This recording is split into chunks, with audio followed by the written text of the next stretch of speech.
Assalamualaikum warahmatullahi wabarakatuh semuanya.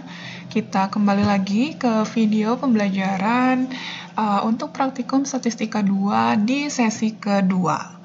Seperti saya sudah jelaskan minggu lalu bahwa di sesi kedua ini materi yang akan kita bahas mulai ke arah pengujian hipotesis. Ya, hanya saja saya batasi di sini akan kita bahas adalah pengujian hipotesis untuk dua kelompok saja, baik itu kelompok yang saling bebas maupun saling berpasangan, baik pendekatan secara statistika parametrik dan statistika non-parametrik. Ya, jadi saya batasi hanya sebatas dua kelompok saja. Nanti untuk yang 3 kelompok atau lebih, silahkan teman-teman explore sendiri, bisa pakai Excel atau bisa pakai statistik web apps yang sudah saya kenalkan. Oke, kita akan mulai. Bahasan pertama adalah ketika kita ingin menganalisis atau melakukan pengujian hipotesis, membandingkan rata-rata di antara dua kelompok. Yang pertama adalah yang kelompoknya saling bebas. Ya, di sini sebenarnya di modul sudah dijelaskan dengan lengkap gitu ya, step by step atau tahapan apa saja yang harus dilakukan, lalu interpretasinya seperti apa. Saya ulas sedikit saja di video ini. Yang pertama, ketika kita ingin menganalisis kelompok yang banyaknya dua ya, di sini akan kita bahas, kita harus kenali dulu karakteristiknya. Apakah kelompok itu saling bebas atau saling berpasangan? Ini saya sering review gitu ya di kelas, kapan kita sebut dia saling bebas, kapan kita sebut dia kelompok yang saling berhubungan atau berpasangan. Prinsip itu jangan pernah dilupakan karena ketika kita salah menentukan karakteristik dia, maka kita akan salah juga menentukan jenis analisis yang tepat. Ya. Oke, yang pertama yang kita bahas adalah dua kelompok yang saling bebas. Ketika kita mempunyai data yang punya skalanya adalah interval atau rasio, maka sebelum kita menentukan apakah kita mau pakai statistika parametrik atau non-parametrik, biasanya ada asumsi yang harus kita penuhi. Oke, yang pertama adalah asumsi bahwa datanya berdistribusi normal. Oke, di sini ada asumsi datanya berdistribusi normal. Lalu yang kedua, asumsi berikutnya adalah varians dari kedua kelompok itu dia homogen. Ya, maka kita harus melakukan uji asumsi dulu. Ada kesamaan variasinya, maka dia harus homogen. Ketika dua asumsi ini terpenuhi, variabelnya distribusinya normal, lalu variasinya homogen, maka kita bisa olah datanya pakai pendekatan statistika parametrik yang uji t-test. Ya. Atau kalau dia tidak normal atau tidak homogen, maka nanti kita pakai pendekatannya yang statistika non-parametrik. Ya. Prinsip itu jangan dilupakan. Oke, ini bentuk pengujian hipotesisnya seperti biasa ya. Ketika kita mau melakukan pengujian hipotesis, maka ada yang disebut hipotesis 0 dan ada yang disebut hipotesis 1. Karena kita mau membandingkan rata-rata, maka yang kita tuliskan di sini adalah simbol untuk rata-rata populasi, yaitu mu. Mu1 sama dengan mu2. H1-nya ini tergantung hipotesis penelitian yang akan kita jawab. Bisa jadi dua pihak, bisa jadi satu pihak kanan, atau bisa jadi satu pihak kiri. Jangan lupa bagaimana menentukan H1 di sini, karena ketika kita salah menentukan bentuk H1-nya, nanti kita bisa keliru juga dalam menentukan kriteria penerimaan atau penolakan hipotesisnya. Oke, di sini contoh kasusnya. Seorang mahasiswa Fakultas Psikologi melakukan penelitian tentang efek lamanya tidur. Ya, jadi ada dua kelompok. Kelompok satu adalah mahasiswa yang diminta tidur selama 2 jam. Ada 13 orang di sini. Lalu kelompok 2 adalah ada 9 orang yang diminta tidur selama 4 jam. Oke, yang pertama kelompok yang diminta tidur 2 jam, kelompok 2 adalah orang yang diminta tidur selama 4 jam. Setelah itu, mereka diminta untuk menghafalkan suatu materi. Nah, ini adalah data yang didapatkan ketika masing-masing orang itu disuruh menghafal selama 20 menit gitu ya. Ini adalah banyaknya materi yang bisa diingat.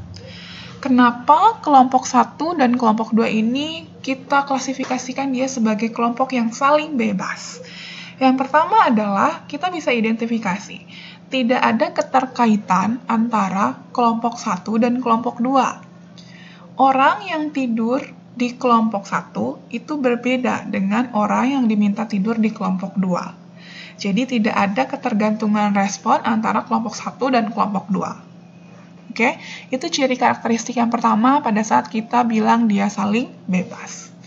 Lalu ciri yang kedua yang kalian bisa mengidentifikasi dengan mudah, kita lihat banyaknya sampel di setiap kelompok. Ya, ketika banyaknya sampel di setiap kelompok ini berbeda, itu salah satu ciri yang paling mudah kita bisa mengklasifikasikan dia kelompok yang saling bebas.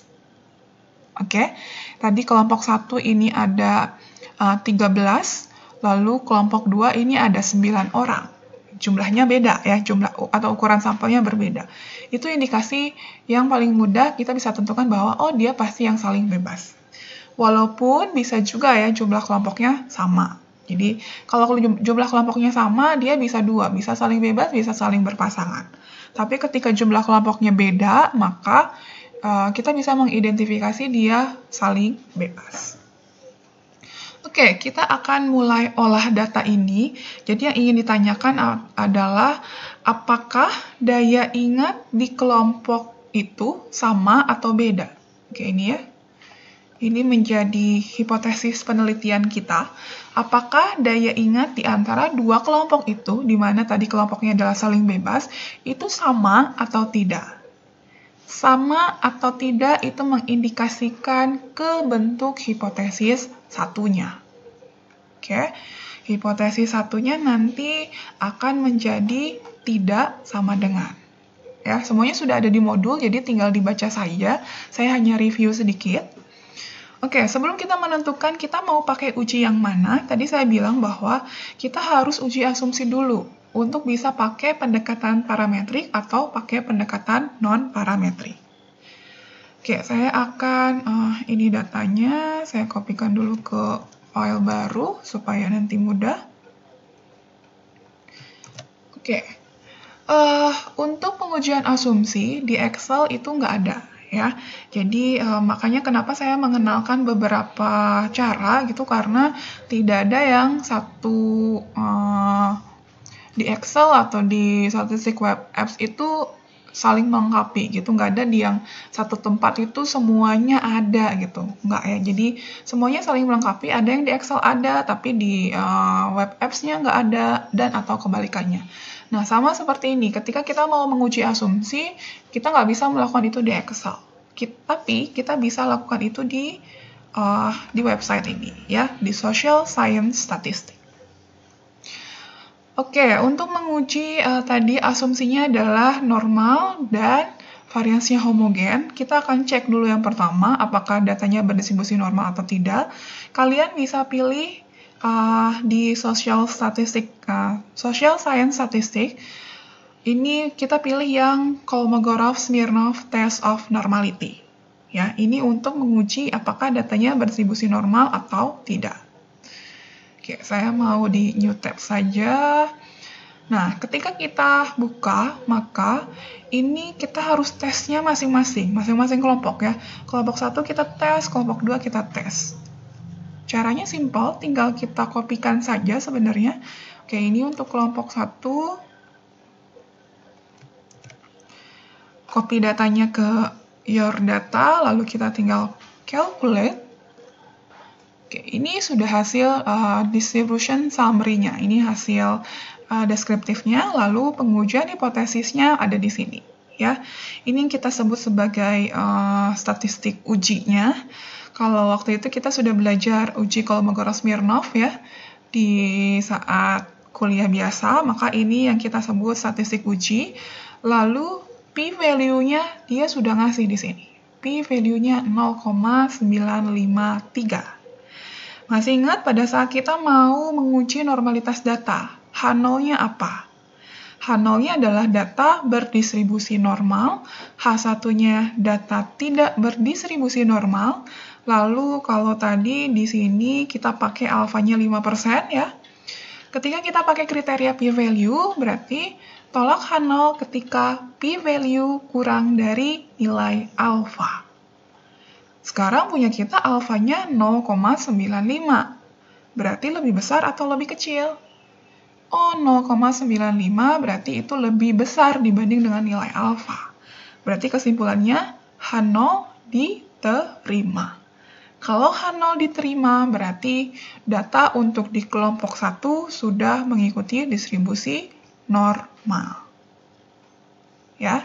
Lalu kita cek juga untuk yang data di kelompok 2. Karena kalau di web ini kita harus ceknya satu-satu ya.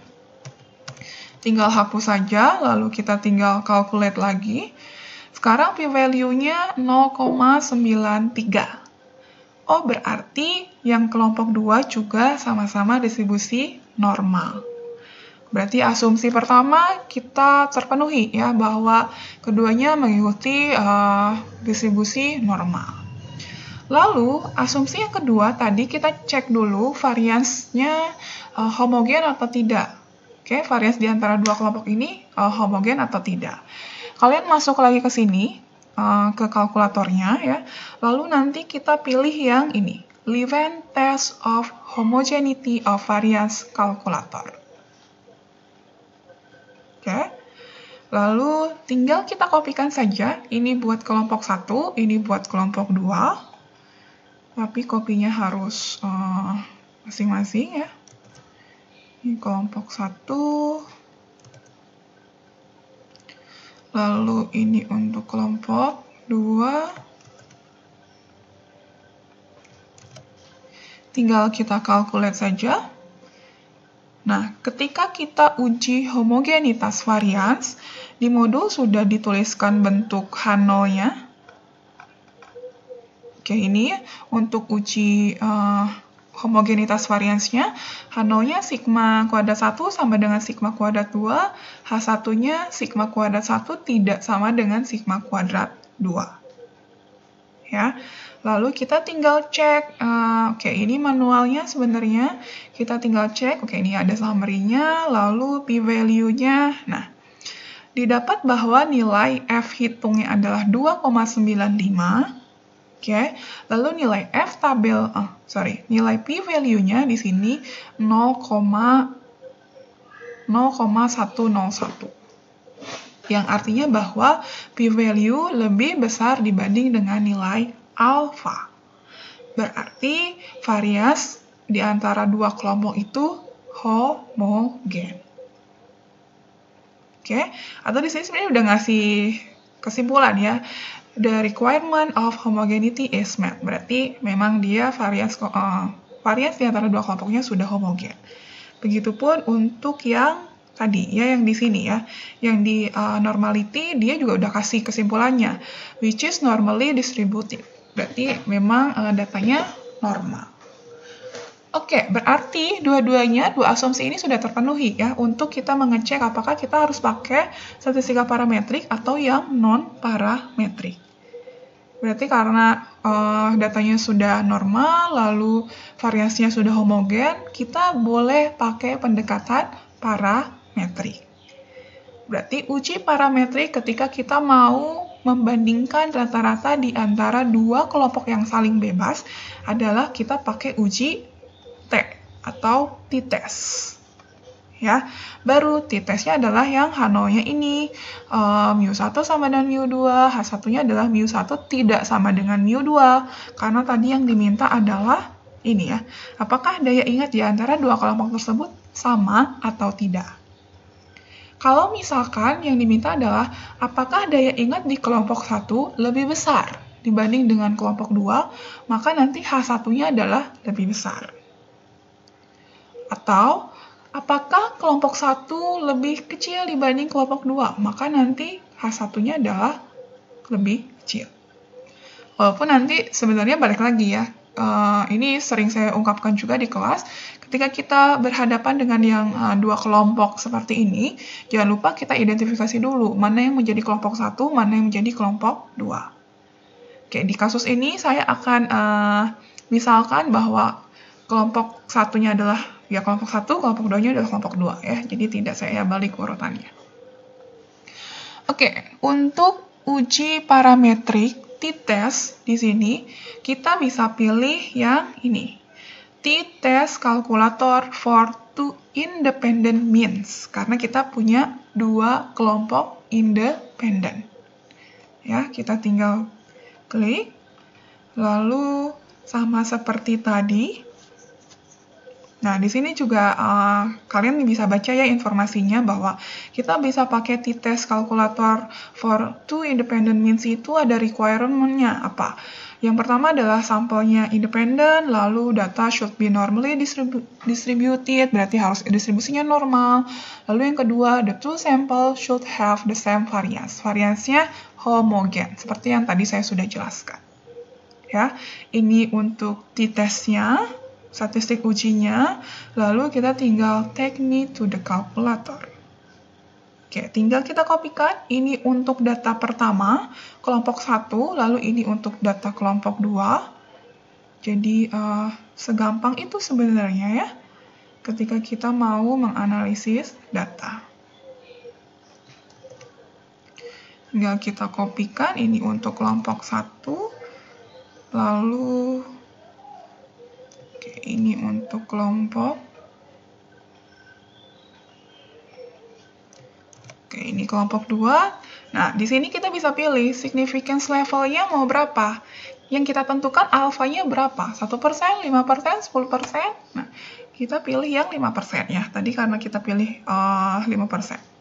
Lalu ujinya, satu pihak, dua pihak. One tail or two tail. Tadi punya kita two tail, berarti kita pilih yang two tail. Kalau nanti satunya lebih besar atau lebih kecil, maka kita pilih yang one tail. Ya. Lalu tinggal calculate T and P value. Oke, hasilnya kita bisa lihat. Oke, di sini ada manualnya, difference score calculation.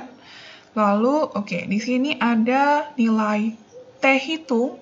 Ini yang T hitung yang sebenarnya kalian bisa hitung secara manual ya waktu itu. Ini adalah T hitungnya 1,13. Lalu P value-nya 0,27.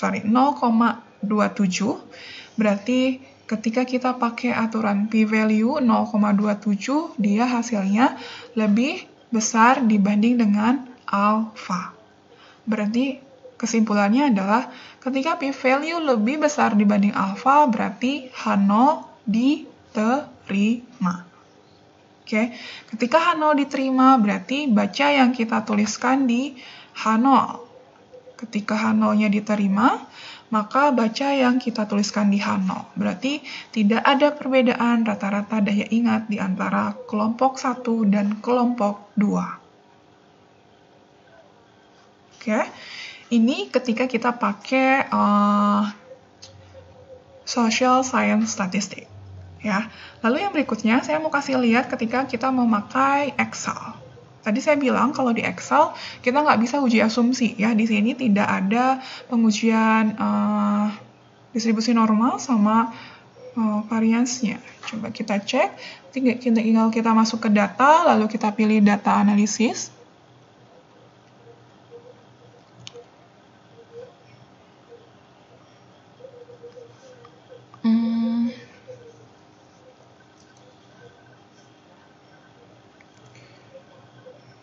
Oke, ini data analisis ya.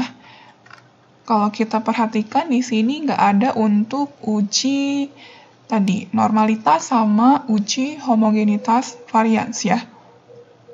Jadi baiknya memang mungkin akan lebih mudah ketika kita pakai yang social science statistik yang tadi ya. Saya mau kasih lihat di sini ketika uji t-testnya saja dulu ya. Oke, untuk uji t-testnya kalian bisa pilih yang ini. T-test two sample assuming equal variance. Karena tadi kita sudah tahu bahwa variansnya homogen. Ya, tinggal kita okekan saja. Lalu ini input variable satunya ini. Oke. Lalu variabel 2-nya ini. Jadi datanya doang yang kita blok. Hypothesize mean difference-nya adalah kita 0. Tadi labelnya nggak usah kita checklist karena tadi kita bloknya dari angkanya saja. Alfanya kita pilih 5% ya, karena tadi kita pakainya 5%. Lalu output range-nya kita pilih yang sini saja. Jadi untuk ngasih tahu range-nya, output-nya ada di mana. Oke. Ini hasilnya. Yang kita baca adalah p-value-nya saja. Di sini ada p-value one tail or two tail. Ya, p-value one tail or two tail. Kita pilih yang two tail karena tadi punya kita adalah dua sisi. Oke, kita berarti akan baca yang ini. Oke, ini adalah two tail 0,27. Berarti p-value lebih besar dibanding alpha. Alfanya 0,05, berarti kesimpulannya tetap terima H0. Kalau kita tadi pakai di sini, sama ya. Hasilnya sama. Kita cek di sini. Tadi nilai T hitungnya 1,13. Di sini T hitungnya juga, oke, ini yang kita sebut sebagai T hitung. Untuk di Excel itu T start. Ini adalah T hitungnya. Jadi nilai yang social science statistik sama nilai di Excel ternyata nilainya sama persis ya. T statistiknya 1,13, p-value-nya 0,270029. Oke, sama persis. Ya. Jadi kalau yang ini yang 0,13 ini untuk yang one tail yang satu sisi, lalu yang two tail kita baca untuk yang uji dua sisi. Jadi kesimpulannya, mau kita pakai Excel, mau kita pakai yang social science statistik, kesimpulannya sama. Oke, H0 diterima. Berarti tidak ada perbedaan daya ingat di antara kelompok 1 dan kelompok 2.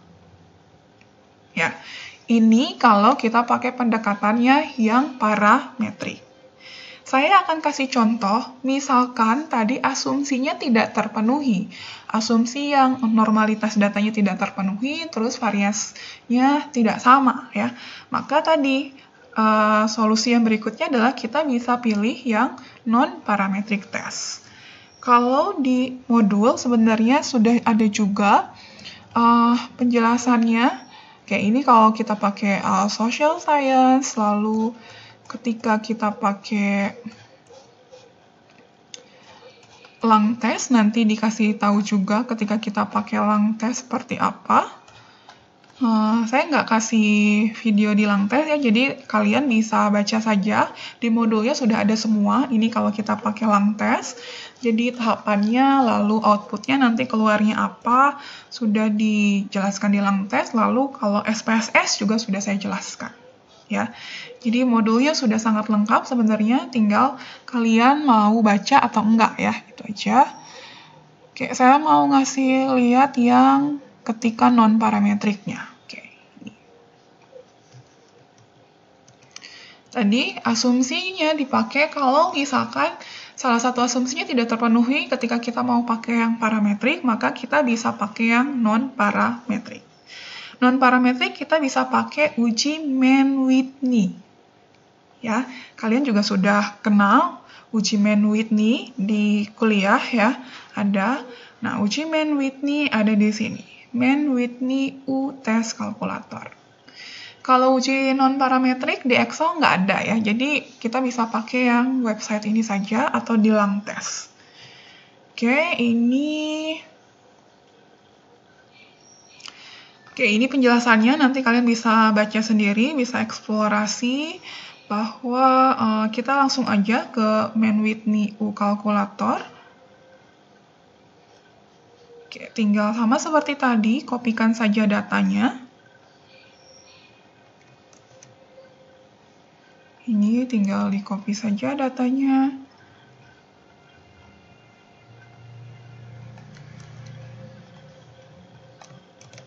lalu kita pilih ini alfanya, kita pakai berapa, di sini cuma ada 1% sama 5%, kita pakai yang 5%, lalu hipotesisnya satu sisi atau dua sisi, ya. Pengerjaannya persis sama seperti tadi, hanya saja analisisnya yang berbeda. Kita pilih yang tutel ya, yang dua sisi, lalu kita pilih calculate U. Oke, di sini udah langsung ngasih tahu hasilnya. U value-nya adalah 44, nilai P value-nya P value-nya ini, P value-nya adalah 0,35, berarti H0 diterima karena P value lebih besar dibanding alfa, berarti sama seperti tadi kesimpulannya tidak ada perbedaan antara kelompok 1 dan kelompok 2. Ya, jadi mau kita pakai statistika parametrik, mau kita pakai statistika non-parametrik, sebenarnya secara kesimpulan interpretasinya akan sama. Agak aneh ketika nanti kalau misalkan kalian menemukan di parametriknya misalkan tolak H0, tapi di non-parametriknya terima H0. Nah, itu ada kemungkinan ada yang salah satunya. Jadi secara kesimpulan, mau kita pakai parametrik, mau kita pakai non-parametrik, hasilnya harusnya sama ya. Walaupun tadi p-value-nya sih beda ya, tapi secara kesimpulan semuanya sama.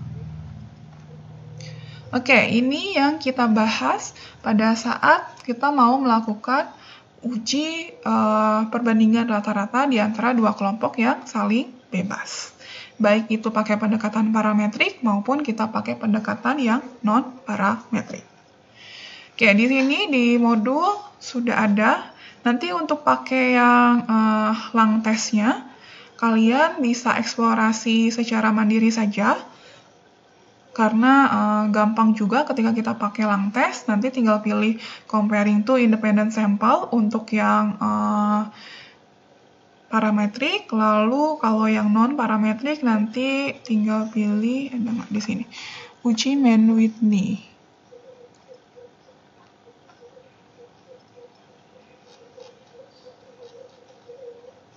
Oh, tidak ada ya, jadi Mann-Whitney sebenarnya ini ada non-parametric test. Kita bisa cek. Kalau di lang test memang websitenya mungkin agak berat ya, jadi agak lebih lama untuk kita loadingnya dibanding dengan website yang tadi, yang satunya, yang social statistik tadi. Jadi terserah kalian ya opsinya mau pilih yang ini atau yang sana. Cuma nanti ada yang harus memang kita pakai lang test. Misalkan untuk uji validitas sama reliabilitas akan lebih mudah ketika kita pakai lang test. Tapi kalau uji yang lain, nah ini seperti agak lama, entah koneksi internet saya, nanti kalian bisa eksplorasi sendiri saja, tinggal di copy saja seperti tadi sih caranya. Atau di modul juga sudah ada tampilannya ya.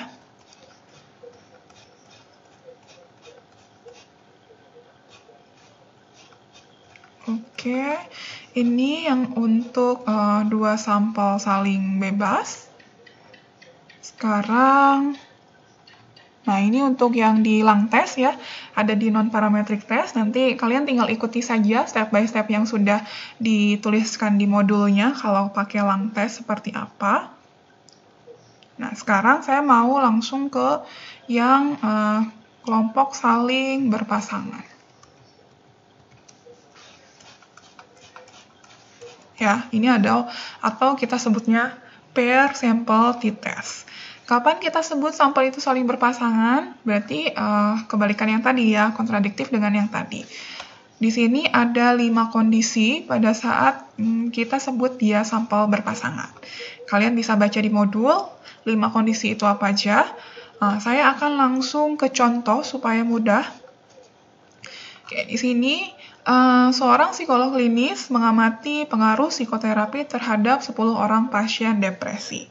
Ada kondisi sebelum terapi, ada kondisi setelah terapi. Ya, ini adalah hasil psikoterapinya. Berarti kalau terapi itu berhasil, pertanyaannya adalah selidikilah apakah terdapat efek psikoterapi terhadap pasien depresi. Kalau misalkan ini menjadi keywordnya ya. apakah terdapat efek efek psikoterapi terhadap pasien depresi? Oke, ini ada dua kelompok sebelum dan kelompok setelah. Kenapa kita anggap dia kelompok yang saling berpasangan? Yang pertama adalah karena ada hubungan atau ada kaitan respon yang terbentuk di kelompok setelah dengan kelompok sebelum. Jadi, pasti berhubungan nih. Ketika misalkan sebelumnya rendah, ya mungkin setelahnya juga akan rendah. Atau kebalikannya, ketika sebelumnya tinggi, ya setelahnya juga bisa jadi tinggi juga. Ya, jadi ada keterkaitan antara respon di sebelum dan respon di setelah. Lalu yang berikutnya kita perhatikan jumlah pasiennya. Pasiennya sama-sama 10 ya dua-duanya. Kenapa? Ya sama, karena orang yang diukurnya juga sama. Orang pertama di sebelum terapi itu akan sama dengan orang pertama di setelah terapi. Jadi satu orang dia diukur 2 kali. Diukur sebelum terapinya seperti apa, setelah terapinya seperti apa. Makanya kita sebut sebagai sampel yang saling berpasangan. Ya. Lalu tadi yang ditanyakannya adalah apakah terdapat efek psikoterapi terhadap pasien depresi? Logikanya, kalau dia punya efek psikoterapinya, maka keadaan sebelum terapi, skor depresinya itu harus lebih besar dibanding dengan setelah terapi. Ya kan? Logikanya adalah setelah psikoterapi, maka skor depresinya dia bisa turun. Artinya bisa sebelumnya lebih besar dibanding setelah, atau kita pakai pandangan yang setelahnya lebih kecil dibanding sebelum. Nah, tadi saya bilang, kita harus mengidentifikasi dulu. Kita mau lihatnya dari sudut pandang yang mana, kelompok satunya itu sebelum atau kelompok satunya setelah. Kenapa itu harus kita lakukan? Supaya kita tidak salah untuk menentukan bentuk hipotesis satu. Oke, di sini yang kelompok satunya saya pakai yang sebelum, lalu kelompok duanya saya pakai yang sesudah. Artinya, kalau psikoterapi itu berhasil, maka skor depresi di sebelum harus lebih besar dibanding yang sesudah. Ya, bisa diterima ya logika seperti itu. Sehingga ini menjadi satu pihak kanan. Ya, uji hipotesis satu pihak kanan karena dia lebih besar. Oke, saya mau kasih lihat ketika kita pakai pendekatan yang parametrik dengan non-parametrik. Oke, datanya.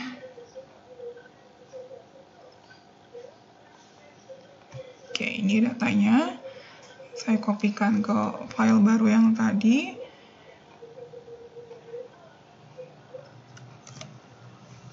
Oke, saya mau kasih lihat di Excel dulu saja. Bahwa di Excel juga ada, nanti kalian tinggal masuk ke data, lalu pilih data analisis, lalu kalian pilih yang pair. T-test pair to sample format. Jadi jangan yang, kalau tadi kita pilih yang to sample, ketika dia saling bebas, kalau yang berpasangan kita pilih yang pair. Ya, lalu saya okekan, lalu di sini input range-nya, ini adalah kelompok sebelum, yang adalah kelompok 1, lalu kelompok 2-nya adalah setelah. Ini kita tulis 0, hypothesize mean difference-nya, alpha-nya 5%, output range-nya kita simpan di sini. Oke, tadi punya kita uji hipotesis satu sisi ya. Ini adalah nilai T hitungnya, lalu kita pilih p-value satu sisinya ini. Oke, 4,5 kali E pangkat min 0,5. Ini artinya apa? Ini artinya adalah 4,5 kali 10 pangkat minus 5. Berarti nilainya adalah 0,00045. Ya, jadi ini adalah ada 5 angka di belakang komanya. Berarti p-value lebih kecil dibanding alfa, berarti H0 ditolak. Kalau H0 ditolak, berarti kita baca yang kita tuliskan di H1. Berarti dengan alfa 5% bisa kita simpulkan bahwa rata-rata skor depresi sebelum lebih besar dibanding dengan sesudah. Atau bisa kita sebutkan juga bahwa psikoterapi efektif menurunkan skor depresi. Oke, Nah, ini sudah dituliskan juga ya, ada cara-cara pakai Excel-nya.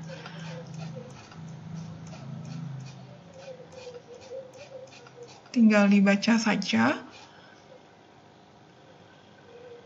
Oke, di sini udah ada ya 4,53 kali E pangkat min 0,05 itu artinya 0,00000 dan seterusnya. Artinya dia kurang dari alfa.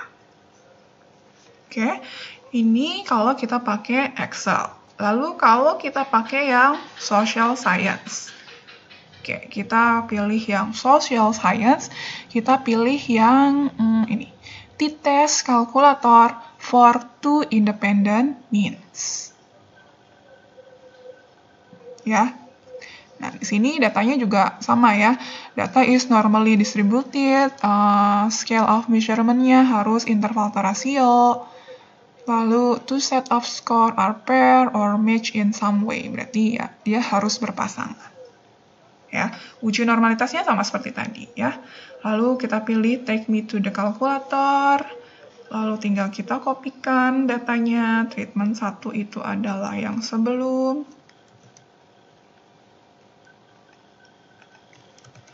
Lalu treatment 2 itu adalah yang setelah.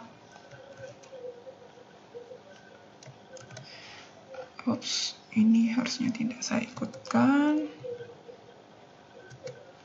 Oke, alfanya 5%, lalu kita pilih tadi satu sisi, dua sisi. Kita pilih yang satu sisi karena dia lebih besar, maka kita pilih calculate.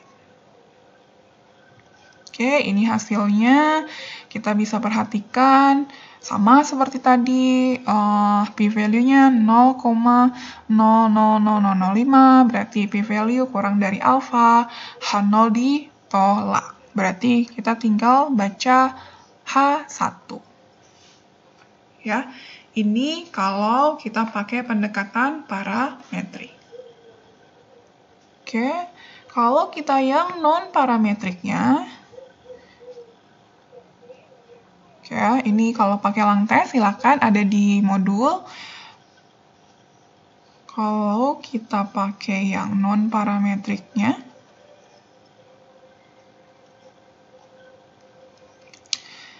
oke, untuk yang non-parametriknya kita akan pilih Wilcoxon Sign Rank Test. Jadi sekali lagi kalau yang non-parametrik itu nggak ada di Excel, jadi kalian bisa pakai social science ini aja.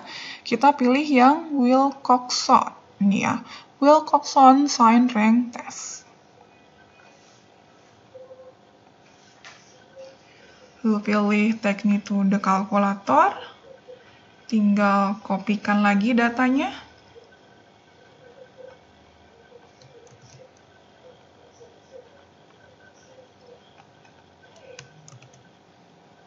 Oke, itu data pertama, lalu ini data kedua.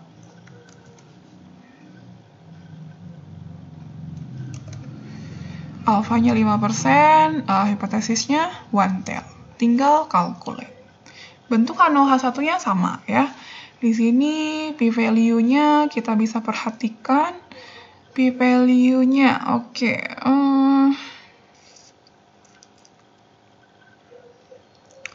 P-value-nya 0,00256. Masih lebih kecil dibanding dengan nilai alfa. Berarti H0 ditolak. Kalau H0 ditolak, baca yang di H1.